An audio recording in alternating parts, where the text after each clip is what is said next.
Hi, everybody. This is Silvio Canto in Dallas, Texas on Thursday, May the 24th, and welcome to our video commentary.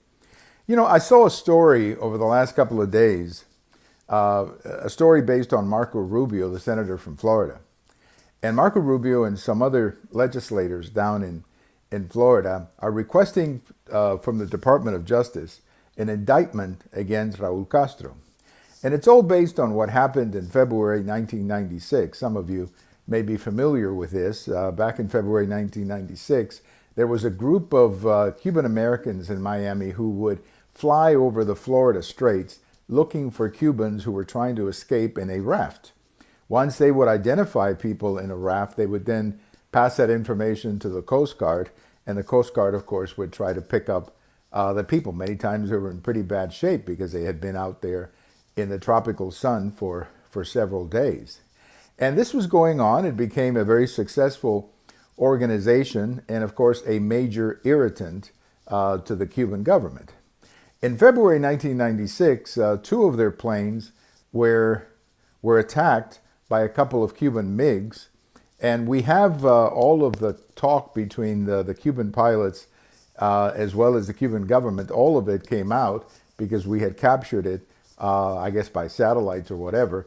And it was quite clear that these young men were flying in international waters, but it was also quite clear that they were not a threat to anybody. They were an unarmed aircraft, and even if you have an unarmed aircraft who flies into your airspace, that was not the case here, but in the event that they had flown into Cuba airspace, you just don't shoot them down. Normally what you do is you force them to land, and then you arrest the people and turn it into a diplomatic situation. Well, the Cuban government shot them down, and we believe that the person who made the decision to shoot down the plane was Raül Castro. And that's where the indictment comes from, because these four young men who were killed that day in those two aircrafts, three of them were U.S. citizens. Another one was a Cuban American, I guess a legal resident who was on his way to becoming a citizen. Bottom line, you don't shoot airplanes, especially unarmed airplanes, just because you don't like what they're doing. There are other ways of fixing the problem, such as forcing the airplane to land in Cuba, and then you arrest the young men.